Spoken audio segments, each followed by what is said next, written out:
Para esta actividad experimental de presión y principio de Pascal, mi equipo y yo decidimos hacer una práctica en donde se vierten distintos líquidos de diferentes densidades en un recipiente y ahí mismo tirar 3 diferentes objetos y a estos objetos medirles la presión que ejercen diferentes puntos para poder obtener su masa tanto teórica como experimental. La experimental con fórmulas y lo visto en clase, y lo teórico con una báscula y al final compararlos.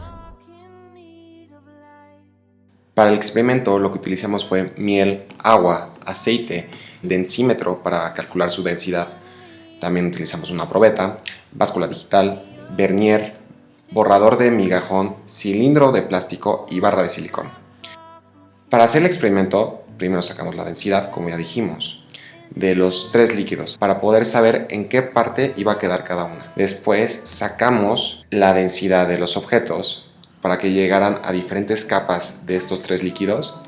Pusimos cada objeto en el vaso dependiendo de su densidad. Sacamos la presión que iba a ejercer el líquido en cada punto en el objeto.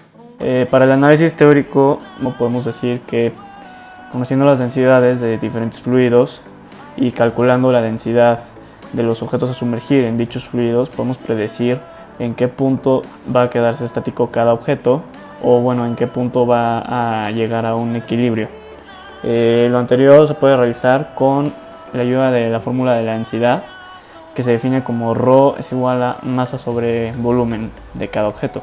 Al saber dónde se estabilizarán los objetos dentro del fluido, podemos calcular la presión que estarán experimentando o que están experimentando con el uso de la fórmula de presión, que es presión es igual a ρ por gravedad por altura. ρ en todas estas fórmulas es densidad.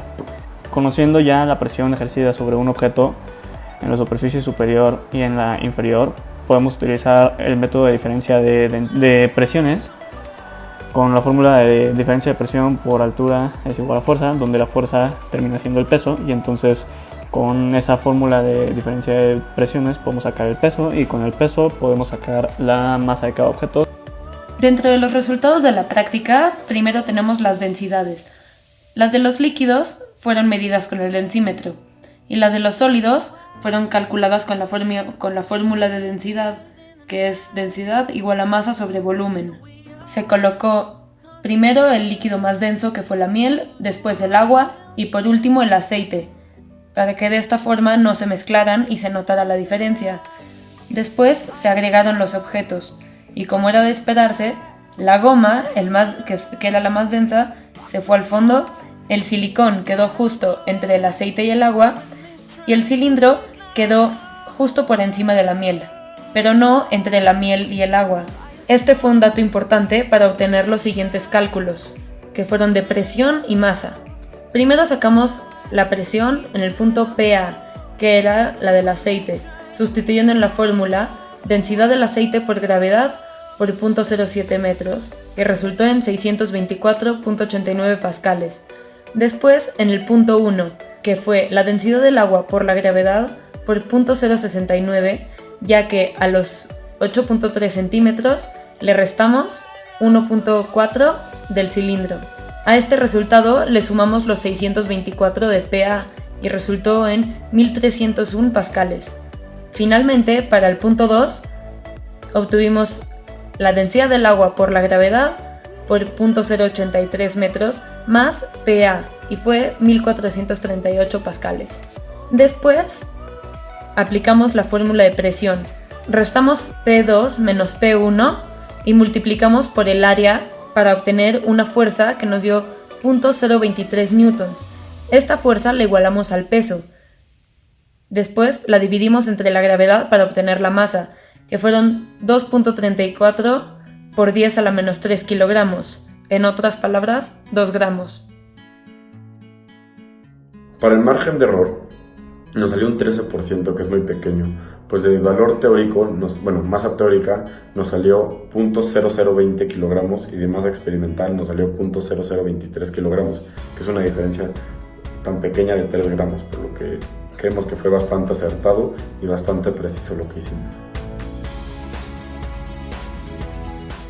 El segundo experimento tuvo como objetivo demostrar los efectos de la presión atmosférica en los objetos, para así comprender a profundidad sus características y posibles aplicaciones. Los únicos materiales que usamos fueron una hoja de periódico y una tabla alargada de madera parecida a una regla. Para realizar el experimento se colocó la tabla de madera al borde de una mesa, con una parte de esta expuesta al aire, y la hoja de papel periódico por encima con el borde justo empalmándose con el borde de la mesa. Con ayuda de nuestras manos sacamos todo el aire entre la mesa y la hoja de papel. Finalmente golpeamos desde arriba el extremo expuesto de la tabla de madera. Para el análisis teórico de la práctica 2 podemos empezar diciendo que la presión se define como la magnitud de una fuerza aplicada sobre una superficie, es decir, presión es igual a fuerza sobre área. La presión atmosférica, la cual es medida en atmósferas, es una presión con presencia constante sobre las cosas y es ejercida por el peso del aire que hay en la atmósfera. Una atmósfera es igual a 1.013 por 10 a las 5 pascales. Debido a que la fuerza actúa sobre la hoja del periódico es la atmosférica y es significativamente mayor que la fuerza que ejerce un golpe por parte de una persona sobre la misma tabla de madera, podemos predecir que al golpear la tabla de madera en el extremo opuesto al que está debajo de la hoja de periódico, la tabla se va a romper. Los resultados que obtuvimos fue que cuando no poníamos la hoja de periódico, la tabla salía volando o simplemente no se rompía, ya que la fuerza era mucho mayor que la presión ejercida arriba de ella, por lo que salía volando. Y cuando poníamos el periódico, la fuerza sobre el periódico, que es la presión atmosférica, es mucho mayor que la presión entre la hoja y la tabla, por lo que la mantenía ahí a pesar de que nosotros le pegáramos, lo cual permitía que la pudiéramos romper. Los errores de los primeros intentos del experimento se debieron al posicionamiento de la tabla, así que para que no ocurran sugerimos colocar de forma correcta los elementos. Tomando en cuenta, entre más sea el área de la tabla que detiene la hoja de papel, más estable será, y en romper la madera no va a ser complicado. Otra recomendación que tenemos es realizar el experimento en una superficie plana, ya que si esta no está nivelada, la presión atmosférica también se encontrará debajo de la hoja y no será posible romper la madera.